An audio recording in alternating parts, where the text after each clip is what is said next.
उदयपुर और गुजरात में बीती शब 30 सेकंड तक महसूस किए गए जलजले के झटके। जलजले की शिद्दत रिक्टर स्केल पर 4.3 रिकॉर्ड की गई।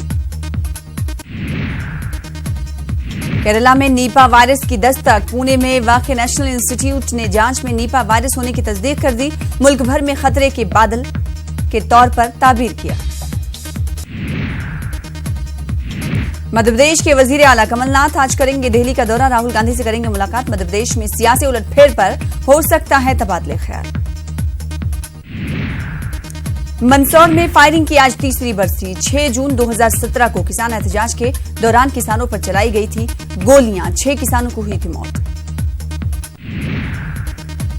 मरकजी वजीर दिफा राजनाथ सिंह 7 जून को करेंगे मध्य प्रदेश का दौरा। साबिक सीएम शिवराज सिंह चौहान के घर जाएंगे वजीर दिफा। शिवराज सिंह के वालिदान जहानी प्रेम सिंह को पेश करेंगे खराज अकीदत।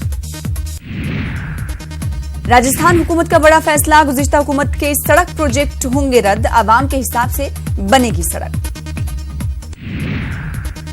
मगरबी बंगाल के निमता पुलिस स्टेशन इलाके में टीएमसी लीडर पर बाइक सवारों ने चलाई गोलियां। हमले में टीएमसी लीडर की हुई मौत। लापता इंडियन फजाइया AN-32 की तलाश जारी। घने जंगल और खराब मौसम की वजह से तलाश में हो रही हैं दुश्वारियां। मालेगांव 2008 बम धमाका मामले में NIA कोर्ट में प्रज्ञा सिंह ठाकुर राज हो सकती हैं पेश। अदालत ने प्रज्ञा सिंह ठाकुर को समाअत के दौरान कोर्ट में हाजिर रहने का दिया था हुक्म। शिवसेना सरबराह उद्धव ठाकरे जाएंगे 15 जून को अयोध्या। शिवसेना के सभी अरकान पार्लियामेंट के साथ करेंगे अयोध्या का दौरा। महाराष्ट्र में SSC के नतीजे आज होंगे जारी। 16 लाख से ज्यादा तलबा इम्तिहान में हुए थे शामिल। बीजेपी लीडर विजेंद्र गुप्ता की जानिब से दाखिल अर्जदाश्त पर आज राउज रेवेन्यू कोर्ट करेगा समाअत। विजेंद्र गुप्ता ने अरविंद केजरीवाल और मनीष सिसोदिया के खिलाफ दाखिल की है हद के इज्जत को लेकर अर्जदाश्त। वजीर आजम नरेंद्र मोदी ने तश्कील दी 2 नई कमेटियां। रोजगार और विकास पर दिया जाए जोर। वजीर आजम के जेर निगरानी काम करेंगी ये दोनों कमेटियां। इंटरनेशनल योग दिवस पर 21 जून को वजीर आजम नरेंद्र मोदी रांची में करेंगे योग। वजीर आजम ने योग की तैयारियों को लेकर ट्विटर हैंडल पर ट्वीट किया। समाजवादी पार्टी के सदर अखिलेश यादव का बयान। इत्तेहाद का तजुर्बा नहीं हुआ कामयाब। 2022 में बनेगी समाजवादी पार्टी की हुकूमत। मुल्क भर में अमन के साथ मनाई गई ईद। लोगों ने एक दूसरे से गले मिलकर दी मुबारकबादियां। अमन और खुशहाली के लिए की गई दुआएं। मुल्क की आवाम को सदर जमहूरिया रामनाथ कोविंद और वजीर आजम नरेंद्र मोदी ने भी दी ईद की मुबारकबाद। मुल्क में अमन और भाईचारे का दिया पैगाम।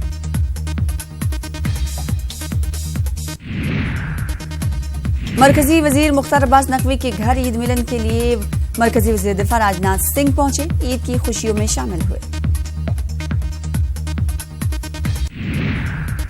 ईद के मौके पर अटारी वाघा बॉर्डर पर देखी गई भाईचारे की मिसाल। हिंदुस्तान और पाकिस्तान के फौजियों ने आपस में बांटी मिठाइयां। एक दूसरे को दी ईद की मुबारकबाद। बिहार के वजीर आला नीतीश कुमार ने ईद की मुबारकबाद देते हुए गिरिराज सिंह पर तनकीद की। कहा जो सभी मजहब का एहतराम नहीं करता है वो मजहबी नहीं हो सकता। गर्मी से झुलस रहा है मुल्क। मजीद बढ़ सकती है गर्मी। 48 घंटे बाद केरल पहुंच सकता है मानसून। सूडान में हलाकतों की तादाद 100 से तजावुज कर गई। दरियाए नील से मजीद 40 लाशें बरामद हुई। थाईलैंड में साबिक फौजी सरबराह सिविलियन वजीर आजम मुंतखब। ओहदे के लिए 375 वोटों की थी जरूरत जो सिविलियन ने आसानी से हासिल कर लिए। वर्ल्ड कप 2019 में हिंदुस्तान ने किया जीत का आगाज। साउथ अफ्रीका को 6 विकेट से दी शिकस्त। हिटमैन रोहित बने जीत के हीरो।